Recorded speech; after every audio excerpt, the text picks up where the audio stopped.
नमस्कार दोस्तों, मेरा नाम डॉक्टर पराग तामणकर है। मैं मुंबई में एक पीडियाट्रिशियन और जेनेटिसिस्ट हूँ। पावर इन मी फाउंडेशन के श्री मनोज कुमार सिंह का मैं आभारी हूँ कि उन्होंने मुझे ये मौका दिया कि आपके सामने बात कर सकूँ। वर्ल्ड हीमोफीलिया डे 17 अप्रैल 2021। तो दोस्तों, हीमोफीलिया क्या है? हीमोफीलिया के मायने हैं ब्लीडिंग टेंडेंसी या खून में क्लॉटिंग की कमी। तो हमारे शरीर के अंदर खून में कुछ क्लॉटिंग फैक्टर्स होते हैं जिनकी वजह से अगर हम गिरते हैं, हमें लगता है, तो हमारा खून जो है क्लॉट बन के बहना बंद हो जाता है और इसी में डिफेक्ट होने की वजह से, इसी में प्रॉब्लम होने की वजह से हीमोफीलिया होता है। तो हीमोफीलिया 3 मेन प्रकार का होता है। हीमोफीलिया कई प्रकार के होते हैं, पर 3 मेन टाइप्स के होते हैं, ए, बी और वॉन विलेब्रेंड डिजीज।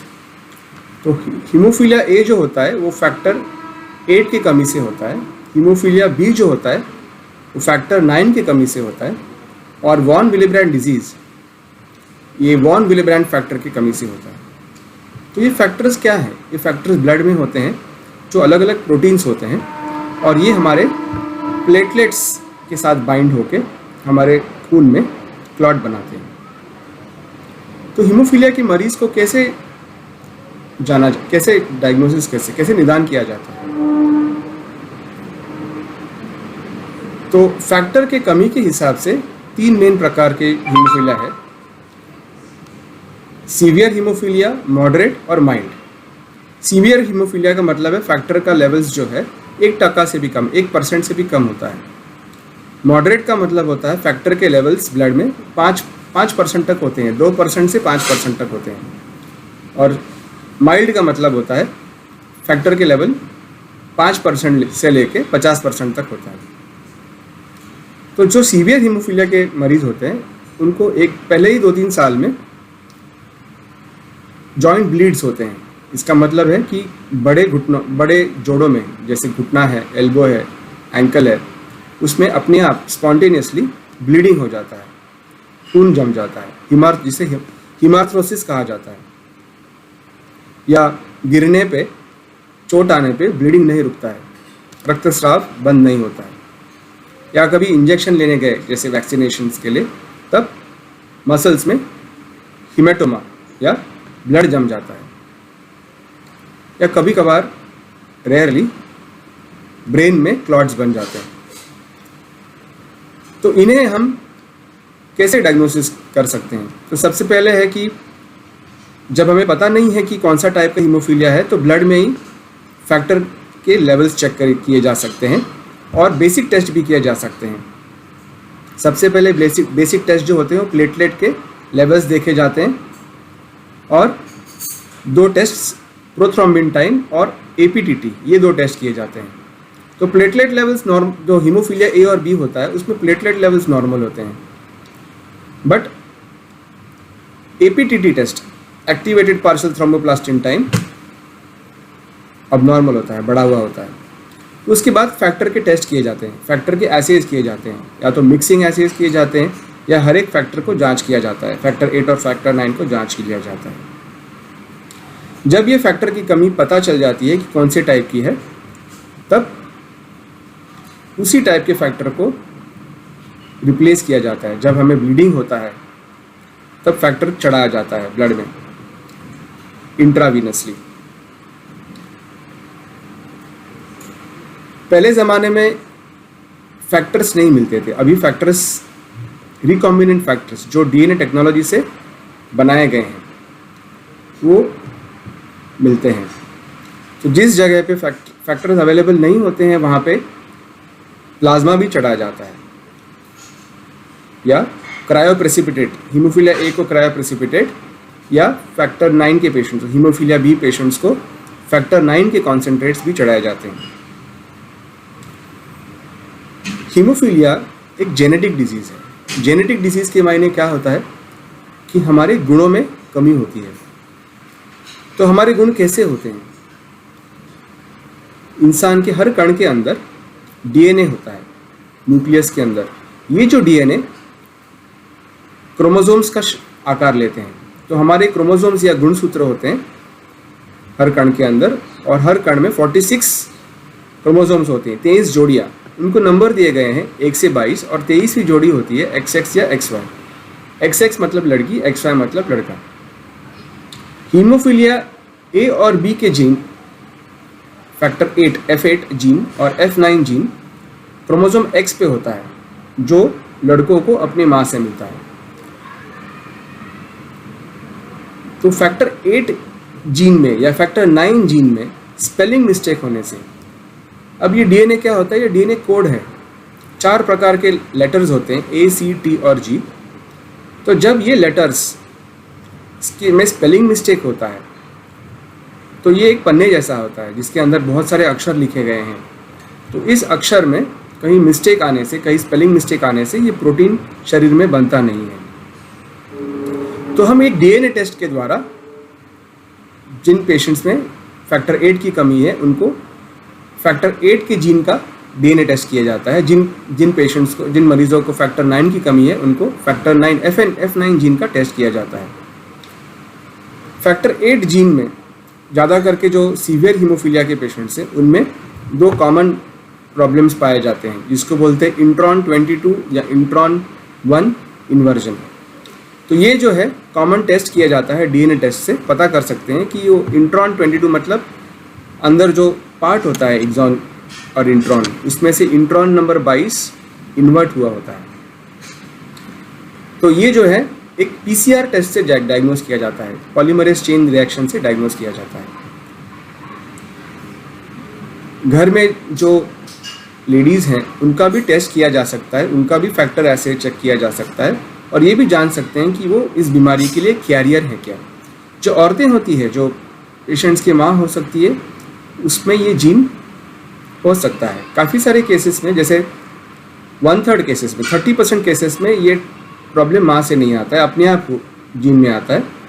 और 2/3 में 60 to 70% केसेस में ये प्रॉब्लम माँ के जीन से इनहेरिट होता है। तो ये बीमारी पीढ़ी दर पीढ़ी चल सकती है। तो इस बीमारी का रोकथाम के लिए डीएनए टेस्ट से प्रीनेटल डायग्नोसिस भी कर सकते हैं।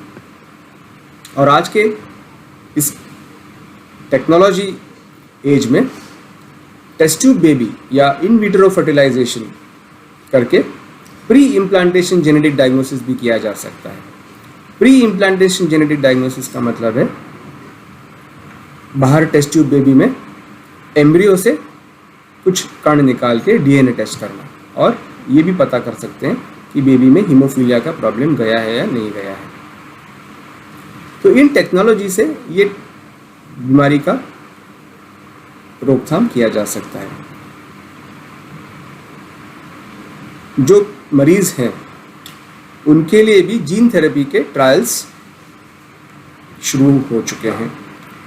इन मरीजों के लिए जीन थेरेपी एक काफ़ी होप और प्रॉमिस लेके आ सकता है। शरीर में जो फैक्टर की कमी नहीं बनती है, उसमें बाहर से जीन देके कोशिश कर सकते हैं कि ये जीन शरीर में काम करने लगे। बट अभी के लिए फैक्टर 8 और फैक्टर 9 ये मेन स्टे है, ये थेरेपी का मेन स्टे है। कुछ मरीजों में ब्लड में इनहिबिटर्स डेवलप होते हैं, तो उनके लिए एक्टिवेटेड फैक्टर 7 या फीबा ये मेडिसिन भी अवेलेबल है। तो हीमोफीलिया ए और हीमोफीलिया बी के साथ साथ वॉन विलेब्रेंड डिजीज भी महत्वपूर्ण है। वॉन विलेब्रेंड डिजीज में वॉन विलेब्रेंड फैक्टर, इस फैक्टर की कमी होती है। इसमें हम वॉन विलेब्रेंड BWF इस जीन का टेस्ट भी कर सकते हैं, और ब्लड में इसका वॉन विलेब्रेंड एंटीजन एसे, इसका एसे भी उपलब्ध होता है। और कई एसेज भी उपलब्ध होते हैं जिसको बोलते हैं वॉन विलेब्रेंड विस्टोसेटिन को फैक्टर ऐसे, वॉन विलेब्रैंड मल्टीपर ऐसे, जिसमें देखा जाता है कि ये प्रोटीन्स का आकार बराबर है क्या, साइज बराबर है क्या। फिर वॉन विलेब्रैंड डिजीज़ में अलग अलग टाइप्स भी होते हैं, टाइप 1, टाइप 2 और टाइप 3। टाइप 1 में वॉन विलेब्रैंड की मात्रा कम होती है, मतलब क्वांटिटी ब्लड में कम होती है, but von Willebrand protein quality normal होता है। टाइप 2 में क्वालिटी अब नॉर्मल होता है, और टाइप 3 में बहुत ज़्यादा ऑलमोस्ट 0% एक्टिविटी होती है वॉन विलेब्रैंड फैक्टर की। टाइप 1 जो है वो खास करके ऑटोसोमल डोमिनेंट है। इसका मतलब ये है कि इधर माँ या पिताजी से आ सकता है। टाइप 3 जो है वो रिसेसिव होता है, मतलब माँ बाप दोनों की तरफ से आता है। एक गुण माँ से मिलता है, एक गुण पिताजी से मिलता है। और टाइप 2 जो है वो डोमिनेंट और रिसेसिव दोनों प्रकार का होता है। वॉन विलेब्रैंड डिसीज का जो गुण है वो ऑटोसोम्स में होता है, क्रोमोसोम नंबर 12 पे होता है। अब ऐसा है कि वॉन विलेब्रैंड डिजीज में क्या लक्षण होते हैं। तो जैसे मैंने बताया, हीमोफीलिया में जोड़ों में ब्लीडिंग होता है। वॉन विलेब्रैंड डिजीज में स्किन से ब्लीडिंग हो सकता है, जैसे नाक से खून आना या मुंह से ब्लीडिंग होना, मुंह में ब्लीडिंग होना, अल्सर से ब्लीडिंग होना, और कभी कभार जोड़ों में भी ब्लीडिंग हो सकता है। महिलाओं को जो है खास करके, जैसे हीमोफीलिया ए और बी लड़कों को होती है क्योंकि ये एक्स लिंक्ड बीमारी है। लड़कियों का इसका होना कम हो क्योंकि लड़कियों में दो एक्स क्रोमोसोम है। हालांकि जो कैरियर मदर होती है उसको भी ब्लीडिंग हो सकता है, बट वॉन विलेब्रैंड डिसीज लड़कों और लड़कियों दोनों को हो सकता है क्योंकि ये क्रोमोसोम नंबर 12 पे है। अब वॉन विलेब्रैंड डिजीज जो है लड़कियों में खास करके मेनोरेजिया, जैसे मासिक माहवारी जो आती है उसमें हेवी ब्लीडिंग हो सकता है। तो इनके लिए वॉन विलेब्रैंड डिजीज के मरीज जो है उनके लिए मेडिसिन उपलब्ध है, जैसे डेस्मोप्रेसिन या वॉन विलेब्रैंड डिजीज के कॉन्सेंट्रेट्स भी उपलब्ध है, और उनमें ट्रेनेक्सा मेडिसिन भी दे सकते हैं जो क्लॉट को लाइसिस या क्लॉट जल्दी मिटने से, जल्दी खत्म होने से बचता है। ये क्लॉट इनिबिटर्स हैं, क्लॉटिंग लाइसिस इनिबिटर्स मेडिसिन है, ट्रेनेक्सामिक एसिड।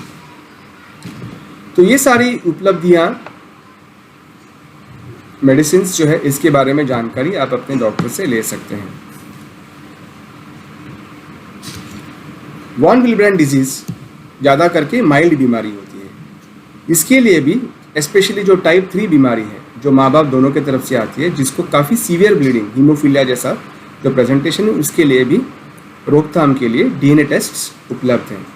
और पेट के बच्चे में जिसको बोलते हैं प्रीनेटल डायग्नोसिस। तो प्रीनेटल डायग्नोसिस क्या होता है? प्रीनेटल डायग्नोसिस होता है कि जब तीसरे महीने में पेट में बच्चा आता है तब कोरियोनिक पिलस सैंपलिंग या 16वें हफ्ते में एमनियोसेंटेसिस इसका टेस्ट कर सकते हैं। तो हीमोफीलिया और वॉन विलेब्रैंड डिजीज दोनों के लिए जब फैमिली में पता चल ऑलरेडी हो जाता है कि डीएनए में प्रॉब्लम कहाँ पे है, तब पेट के बच्चे के अंदर टेस्ट किया जा सकता है। बट इसका महत्वपूर्ण ये है कि जिस परिवार के सदस्य में मेन बीमारी है उसमें डायग्नोसिस करने के बाद ही अगले जनरेशन में या प्रेगनेंसी में किया जा सकता है। परिवार में जो लड़कियां हैं खास करके 18 साल की होने के बाद, शादी के बाद भी उनका जांच करके वो कैरियर हैं तो उनके पहले ही प्रेगनेंसी में ये चेक किया जा सकता है। कोरियोनिक पिलस सैंपलिंग या एमनियोसेंटेसिस में अबॉर्शन का रिस्क कम होता है, 1000 में 1 के बराबर है, खास करके उन सेंटर्स में जहाँ पे ये टेस्ट काफ़ी अच्छे एक्सपर्ट्स में किया जाता है। और ये सोनोग्राफी के गाइडेंस में किया जाता है, जहाँ पे सुई डाल के पेट में चेक किया जाता है, पेट से सैंपल निकाला जाता है और उसका डीएनए टेस्ट करके, सीक्वेंसिंग टेस्ट करके या पीसीआर टेस्ट करके म्यूटेशन, जो स्पेलिंग मिस्टेक है उसको म्यूटेशन बोलते हैं, वो अगर पेट के बच्चे में गया है तो उसका डायग्नोसिस हम कर सकते हैं। तो ये आजकल की उपलब्धियां हैं और डीएनए टेक्नोलॉजी से haemophilia A B von Willebrand disease का डायग्नोसिस हम कर सकते हैं। सो फिर से आप सबको हीमोफीलिया डे की शुभकामनाएं और सभी लोगों को मेरा प्यार भरा नमस्कार। Thank you.